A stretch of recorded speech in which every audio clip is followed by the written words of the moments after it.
Yeah, we're going. Actually, I don't know how to turn this one on or off. We'll get her in here for the next time. Let's do it.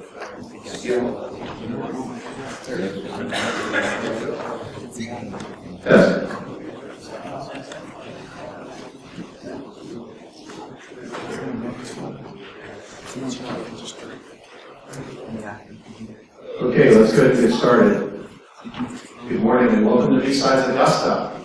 If you've been here in years past, you know that this is more than double what we had last year, which was already about double what we had the year before. So in 3 years, we've gone from about 170 people to probably about 600 right now. I've checked it today. So it's we're really thrilled that you all are here. Really happy that you come and supported us at B-Sides, and thanks for joining us today. I'm Phil Panamera. I'll be hosting this track today, so if you don't want to hear me anymore after this, you go to one of the other tracks that Doug and Mark are hosting. I'm pleased that we have such a great lineup today, so I'm just going to kind of step out of the way, but I do want to give you just a little bit of administrivia first, if you didn't catch it in the after the keynote, because I understand there were some audio difficulties in some of the rooms during Mark's administrivia. If you have those red tickets, if you still have two lines of red tickets, then you can still go back over to the giveaway table and drop a ticket in. It's like Chinese auction style. The giveaway's got them right there, so you're carrying them up right here in the orange shirt. So if you still have them, you can run over to the giveaway table. The drawing will be at 11:15. You have till 1 o'clock. Claim your prize. You actually have to either go back or we'll announce the numbers. You can go back and find what the numbers are and find out what you want. We're giving away network passes, a drone, a couple other really cool things. Chris Sanders autographed a few of his books for us if you want to pick any of those up. I'm sure you can find Chris and get them to put some a special message. The CTF is going now in a room right down the hall here in front of next to the Chiron booth. So if you want to participate in the CTF, you can do that starting now. And finally, I think Mark mentioned it, and I don't see that there's going to be an issue here today, but what we've been telling everybody is, just make sure you have your badge nearby. We did have to, as you guys probably know, some of you know, we actually had a long wait list. We had a wait list of about 100 people, and we had to tell most of them no. But thankfully this morning, we didn't have to turn anybody away, so that was good. All right, so I'm pleased to announce that we have Jason Frank here with us. Jason leads the Adaptive Threat Division at the Veris Group, and he's going to talk to us today here in Blue Team number 2. So please give a welcome to Jason Frank.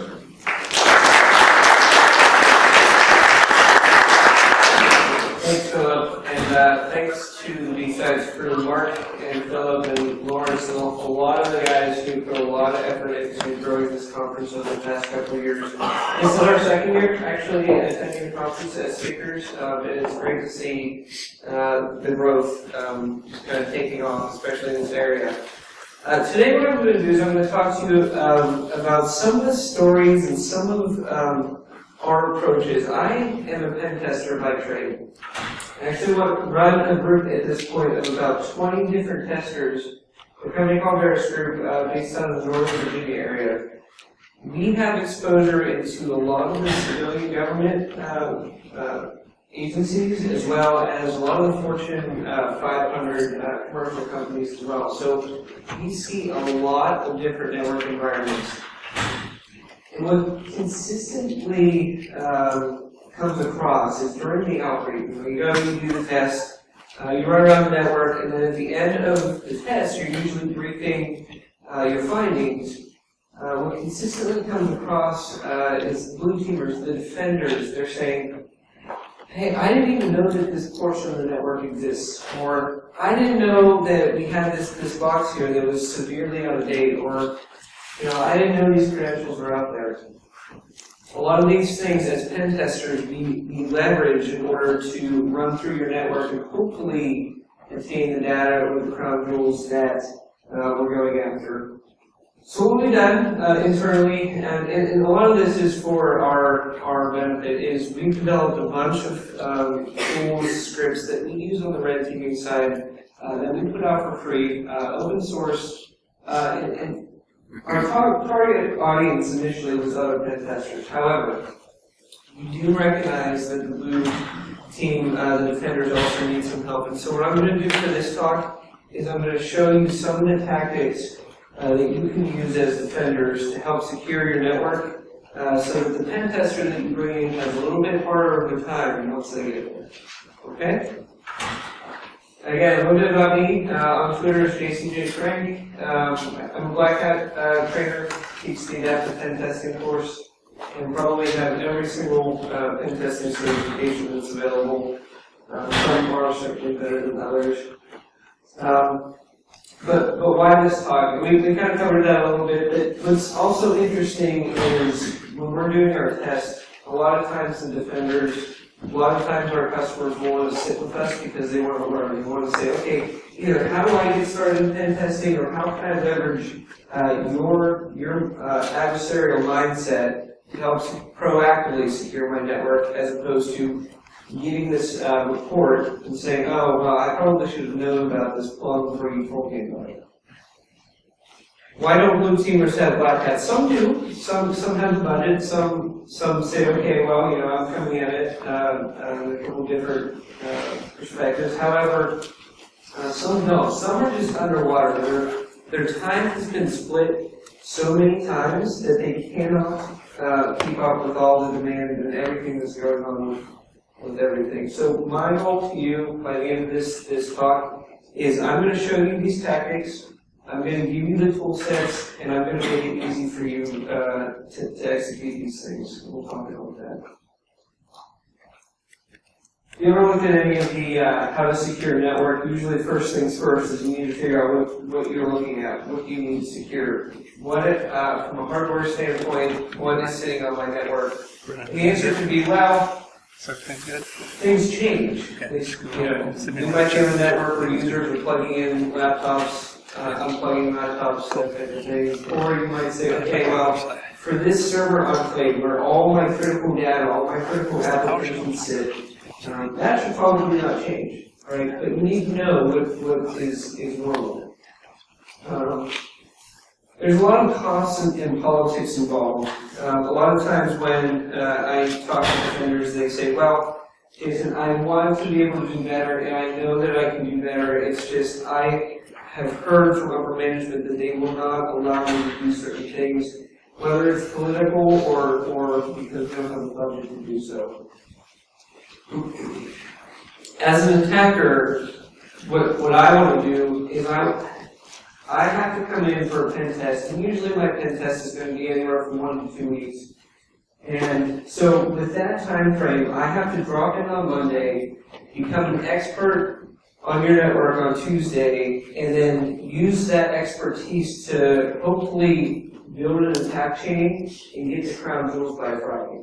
So that's 5 days to completely understand, digest that information, and make it useful from that perspective. And so you look at the blue team and say, okay, well, this is your life, this is your baby, why do you not understand everything that's going on in it? Well, that was my first kind of approach to it, but the reality of the situation is that there are a lot of factors on defenders that don't allow them to do this. Usually what happens with my team is they have this adversity to doing anything that is tedious, anything that clearly could be automated. I gave the data, there's a nice little graphic that represents this, but from an offensive side, the lines of code that you have to write to be effective in your job is a lot less than the lines of code you have to write as defenders, because as defenders you have to be right 100% of the time. As attackers, my job's easier because I have to be right 1% of the time. So what happens is a lot of these tool sets that we write we put out there open source. We put them out there, and the cost to the defender, if they choose to use these tool sets, is going to be their time. So they are available for anybody to use, regardless if it is pen testing or defending. I will say that the other thing about these tools is that typically they are just doing calls, discovery calls that are normal, and so they're not going to be disruptive. And that's crucial because as a defender, you don't want to do anything that operationally impact your network. Our tool sets, a lot of them focus on Windows, and the reason for that is because does anybody here know what the most common method for getting into an organization is today? I heard phishing. That is correct. So instead of banging against your boundary, most people, it's 2015, most people discover what a firewall is. Phishing allows you to send an email in, sometimes with an attachment, sometimes with a link, and compromise the weakest link in the chain. People, right? And so what we do is when we land our phishing attack, we're usually landing in a Windows environment. Why? Because Windows is typically what user resides in. And Windows also allows us to get the access we need to the NIC side, to the databases, that type of thing. Because typically those admins, those database admins, those NIC admins likely have a Windows side or Windows console that they have data on that people manage. So here's a typical attack path. We spearfish in, escalate access, we identify where we're going, and sometimes this is based on the customer telling us. Sometimes we have to kind of define it for them. But then we'll use that access to pivot to the databases, admin workstations, clients, and that. A lot of our team has been doing a lot of research recently and a lot of tool dev around PowerShell tools. And PowerShell informally has been named by us Microsoft's post-exploitation language because of how powerful it is in the Windows environment. In pen testing, a lot of it is just using built-in functionality or admin built-in functionality, but in a different way. So you're leveraging a lot of the calls, a lot of the tools that are there to help you perform your actions. And so this is great because it also allows for a level of stealth, because if you're using already built-in API calls to Windows, it's not going to look abnormal necessarily if you're doing these types of calls. Microsoft's really funny. They tried to put in this execution restriction. If you put a flag, when you launch PowerShell and do dash exec bypass, all that stuff falls away. Some admins thought that was that because of that protection, they weren't allowed to execute custom scripts. Well, we're going to show you a couple custom scripts here that we're developing. In order to launch those, you just throw that flag and then you should be good to go. Let's talk about some of the tools we're going to cover. These are all free. These are all open source. Nmap, Eyewitness, which we'll cover, PowerSplit, PowerUp, PowerView, and Egress Assess. Most of these tools save Nmap and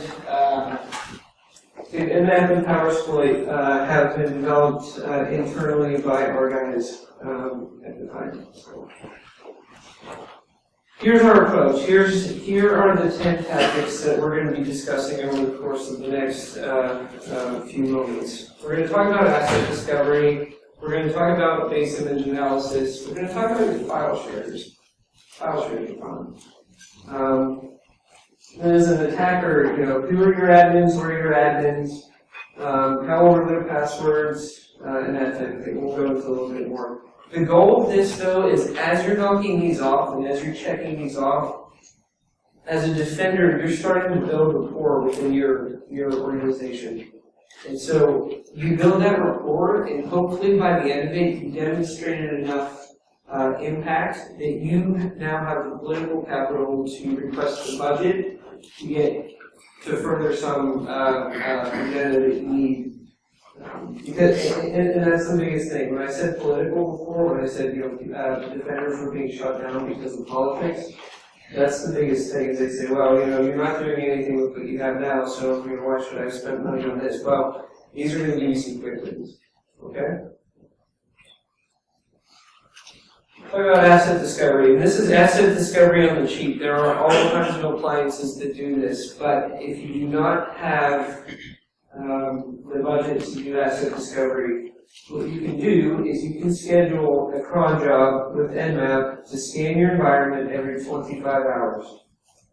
Why 25 hours? Well, because what that will do is in about a course of a month, every 25 days, you will get a pretty good picture of what your environment looks like throughout the day. So you can start to create a baseline of what's going on. The other thing you can do is once you do port discovery around your network, you can use a tool called Eyewitness. A former employee of ours, Chris Trunster, actually wrote this.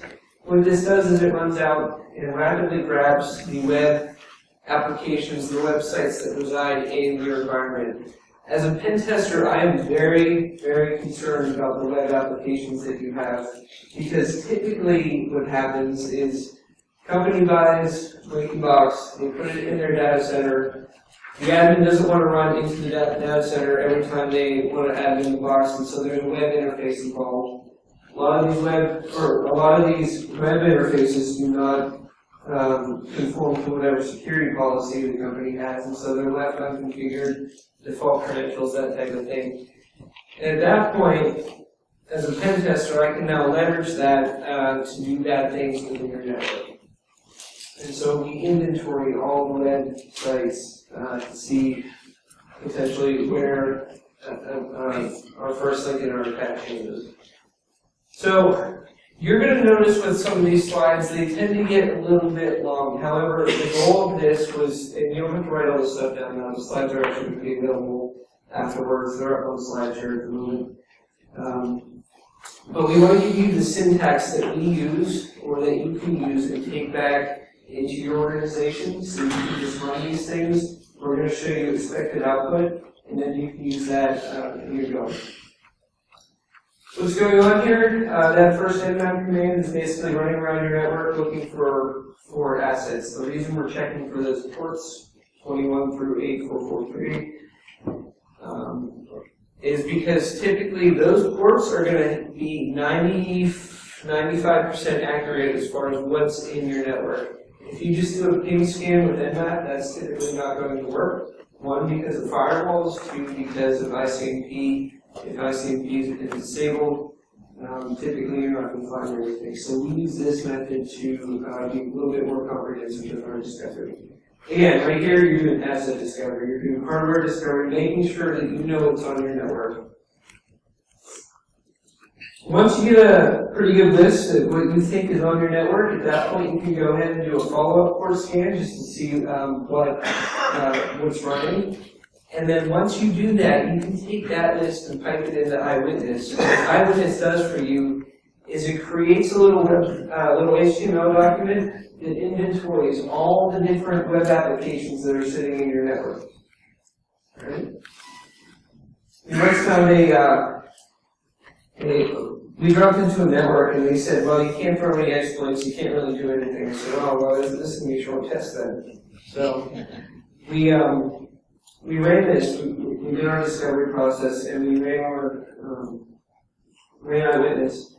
And what came back was something very interesting. I've never seen this product before, but what it did was it was an Active Directory management platform. It was a web application that cached its server-side login. For cache login server-side. So I didn't even have to have credentials, I just hit the login button. Sure enough, I had an EA. It was an amazing short test. So I always look at the web application piece. The other thing that you want to do is you want to take a look at your base image.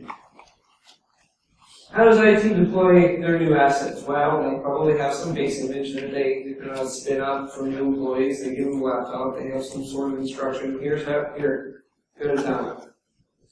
What that means is that base image is probably pretty standard across the organization.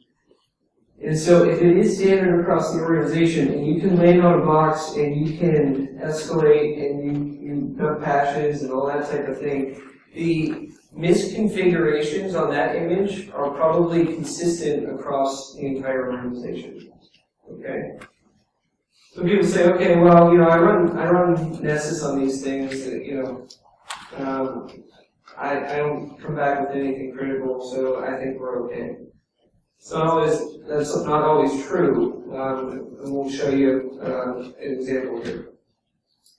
We wrote a tool called PowerUp. It's a PowerShell script that automates a lot of the privilege escalation attacks against Windows. And these aren't new and groundbreaking, but what they are is a collection of privilege escalation techniques that have been publicly released, but it's a quick way to check for them.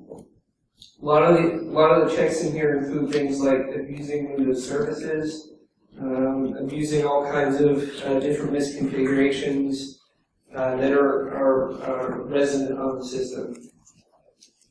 Here's the syntax. You download the script, you import the module, invoke all checks. What it comes back with is it runs through the checks, and if something pops, this little plus comes up here and says, oh, there's a vulnerable service here.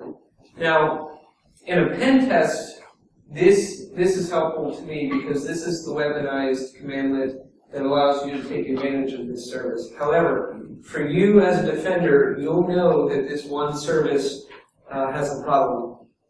Typically, I see, what was the last one I did? Lotus Notes. If anybody still uses Lotus Notes, good luck. But Lotus Notes is poorly misconfigured. It allows you to escalate the system privileges pretty quickly. Just get rid of it. I mean, it's a worthless product.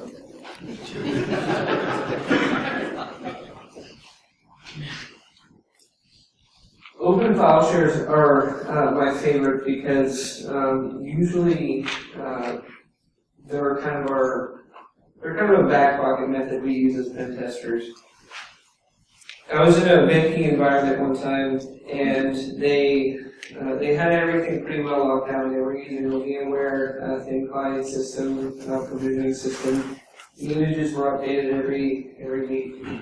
And what happened there is they actually had firewall rules set up that wouldn't allow the workstations to talk to each other, which is great. Because if I can spearfish in, I can't spread. Even if I find a misconfiguration on that box, I can't spread laterally. I may be able to spread to the servers, but I can't spread laterally. So good on them for that. However, what I did find is a file share. It was everybody's file share, E drive or D drive, whatever it is. Everybody has their own private share. You traverse up that shared one, and you see everybody else's stuff. It was configured so that you could jump into everybody else's stuff. So this was a bank, and we got in, and I got into the CEO's file share, and he had this nice little Excel document, not encrypted, name, address, account balance, social, for everybody in the bank. I looked at him in the outbreak. I said, why are you doing this? He said, well, there's some regulation that basically says that you have to correlate the accounts with actual people. I said, okay, why is it unencrypted? That he didn't have an answer for. Open file shares are great. A lot of times, too, you'll see IT shares that have some passwords and that type of thing that you could leverage to move around the network. PowerView has a function. PowerView is, we talked about PowerUp, which is the privilege escalation piece. PowerView is another script that we wrote that allows you to run around the network. Essentially what it does is it adds Active Directory, where are all my objects? And then let me query all those objects and see what shares you have available. And so you throw this little check share access flag on there. And so if you run this as like a domain user, somebody who has no privileges on the network, and you run around and you collect everything that you have access to, it'll spit back this little list for you and say, okay, and some of these might be default, some of these, you know, are standard things that are here, but then you'll see a couple nuggets, and obviously, well, sometimes they look like this, but usually they don't. But there's usually always something that's going to allow you to, you know, maybe it's a config file, maybe there are SSH keys that are leveraged that you can use to spread it in the network. Things like this are gold. You want to figure out who your admins are. If you're working in a large organization, this might not be a very easy problem to answer. Reason being is because, you know, say you're part of some large conglomerate company, and this company is in the habit of buying other companies. Well, what typically happens there is that you'll have all kinds of users coming in, all these different groups that are created, and if anybody's an Active Directory ninja, they know that they can put groups within groups, right? And so that things tend to get confusing as far as what permissions you have. And so what we did with PowerView is we actually did this, we put this thing in here where you can query for anything that has admins, right? You do get net groups that will query all the groups, but the admins, or star admin star is just a qualifier. And then you can figure out the people within that group using getNetGroup. This is just a pipe. And then you can recurse. And what this will do is this will follow the chain all the way down. So if you're looking for domain admins and you may jump all the way down the chain and figure out who exactly your high-value targets are going to be within your environment. So that's one piece. From a pen testing perspective, that's one piece. From a defender perspective, you want to know where these people are constantly logging in. Why?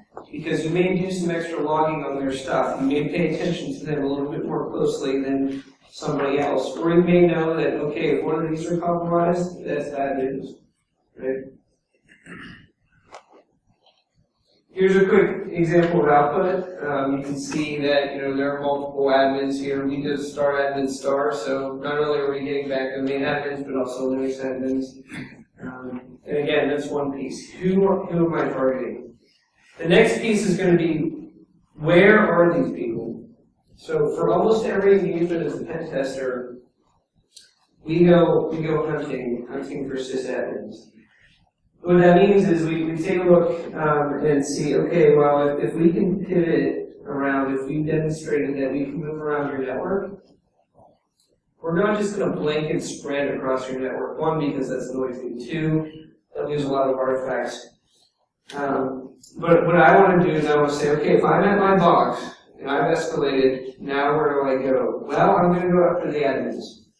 And so at that point, what I'll do is I'll go hunting. So this is my favorite function within PowerView. It's invoke user hunter. And if you add this little tag show all flag, what this does is it shows you, it goes up to Active Directory and says, where are all my objects? And it queries all those objects that were SMB. And remember, you can do this without being an admin.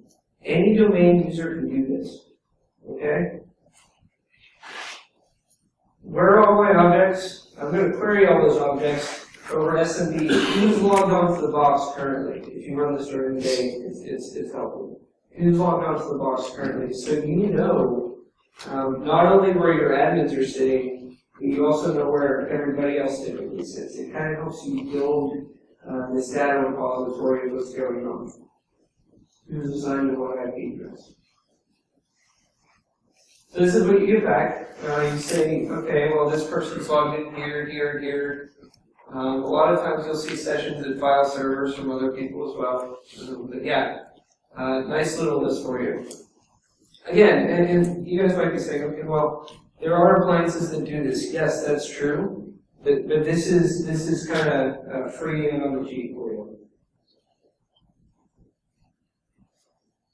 Stale password reuse. The reason this is a problem from a pen testing perspective is typically these appliances that come in and are supposed to do maintenance in your network, will introduce a service account into your Active Directory infrastructure. These service accounts typically don't change passwords because, well, that would cause too much work. So those service accounts by design are supposed to run around your network and perform maintenance on these endpoints. So you have elevated accounts running around doing maintenance on the endpoints automatically. And so what you can do is you can say, okay, in PowerView, get net user, and I want you to filter, and you don't memorize this syntax again, as long as you'll be available. But any account that has not changed their password within 12 months. Your password policy might be 3 months, right? But are there any accounts out there that have not changed their password within 12 months? Sometimes when we do years, you'll catch admins who got lazy and they're just like, I don't feel like changing my password this time around. I'm just going to set it never expired. So this is what you'll see. You'll see service accounts and that kind of thing. I talked about a little bit about before, companies buying companies. Well, in an Active Directory infrastructure, typically what happens is you take this behemoth of a domain over here, and this other behemoth of a domain, and you put them together. And it's you create what's called a trust. And you can do very interesting things with trust. And yes, there's different settings. You can do one-way, two-way, transitive, non-transitive. However, if you can leverage trust as a pen tester to compromise other companies. So we're actually doing an assessment as we speak right now. It's an international assessment where they bought this company and they are trying to leverage the domain trust to jump into the mothership. We got it like 2 days ago, I think, so we were successfully able to do that. Here's the syntax, import PowerView, and then you can map your domain trust. What's interesting with this one, though, is you can output it to a CSV. And then you can use YED, I'll show this to you too. You can use this to kind of map out your network. All you have to do is import the CSV into YED, and this is what it will do. So if you start, say you drop into corporate over here, and your crown jewels are down here, you can go up, down, cross into the other company, and then move your way through until you get to the crown jewels. This is something that we will very regularly execute in a period of about 2 to 3 weeks. Assuming trust from this configured. You can add in your DCs. Obviously, domain administrators, obviously enterprise admins, but there also can be other admins of your DC. So if you can compromise a DC, you have the domain. I'll show you this in a second, but get domain controllers and then get netlocal group.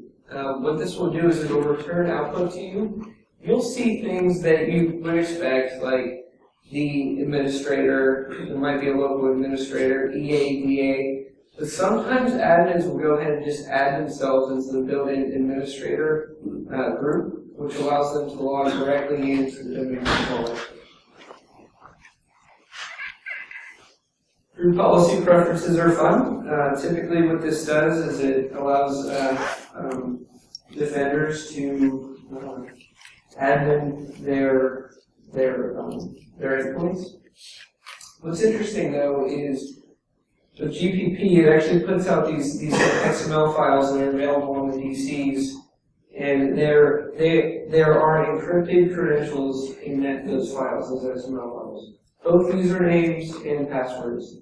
The problem with that is that Microsoft, in its infinite wisdom, published the key to decrypt these things. So what you have to do is you have to go find them and then decrypt them, and then all of a sudden you have local admin passwords for across the network. As defenders, again, if this is something you're seeing in your network, get rid of it. There are patches available, and there's write-ups on how to roll that stuff. Again, PowerSploit is different than PowerUp and PowerView. This one was not written by us. But if you get GPP passwords, it's going to hit all the DCs and collect these files and decrypt them, and voila. you have usernames and passwords for across the network. These are simple things, and you'll notice too that most of everything that I showed you up until now has just been querying information and then correlating it, right? It's non-intrusive. These tools are free, right? And a lot of these things, a lot of these queries can be done in the background while you're at your day job. The last thing I want to show you is a little bit beyond that. It's looking at border egress. Excuse me. We go to a lot of companies, and we've actually gotten a lot of attention recently from some healthcare companies because of the Anthem breach. But what they want to know is are we going to be the next Anthem?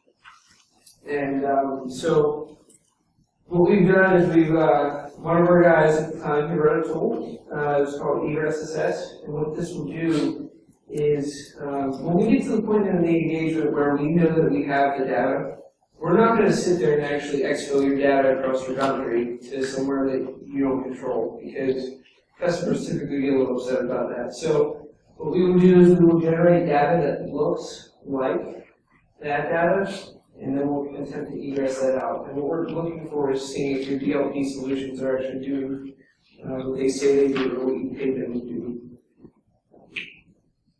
I actually had an example one time where we were exfilling social security numbers, and they had a DLP solution in place, so they were actually pretty audacious about it. We were like, oh yeah, I'll catch it. Well, sure enough, we had gigs of social security numbers come out of their network undetected. And when asking them about it, they said, well, it wasn't preceded by SSN colon. I said, well, that's a simple regex. You better go back to the drawing board on that one. So, but at the end of the day, there are these DLP solutions out there, and there are blind spots that often exist. So you want to make sure that you do that. Egress Assess is out there. It works on a client and server model.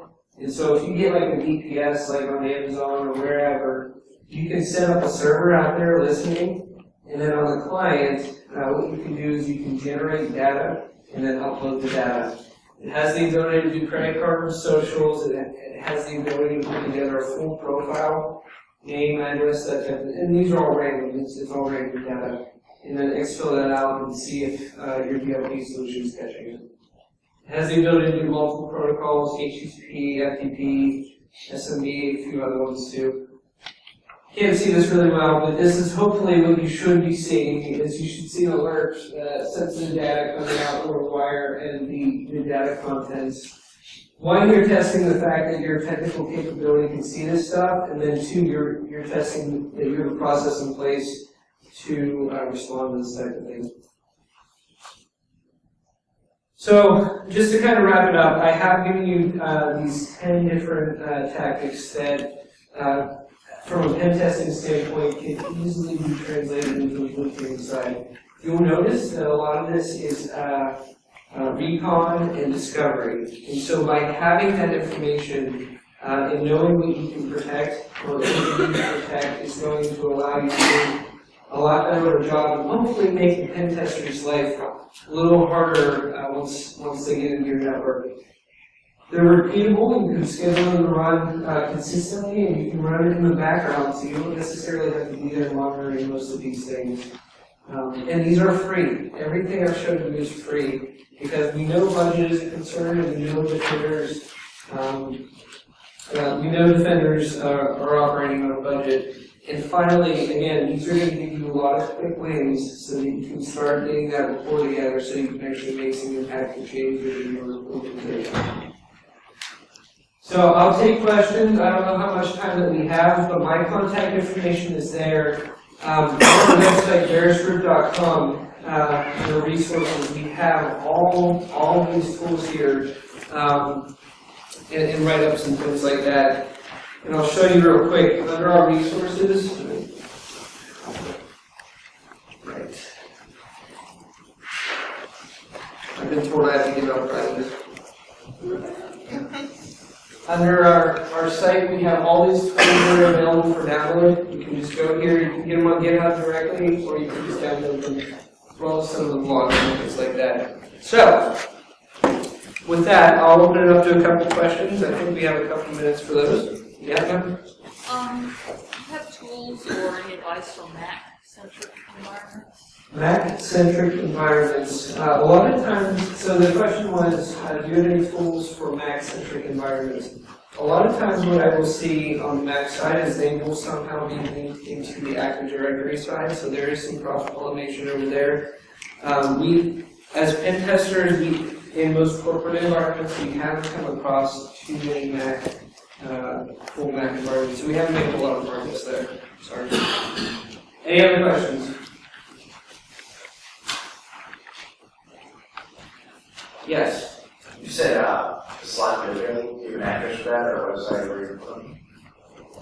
Did I not put them up there? Yeah, you hit them. We're also gonna post all the talks on YouTube, so you'll get those. This is the Blue Team Handbook Incident Response Edition. Any other questions? See, everybody's starting to ask questions. You're like, oh, there's prizes involved for this. Any other questions? Yeah.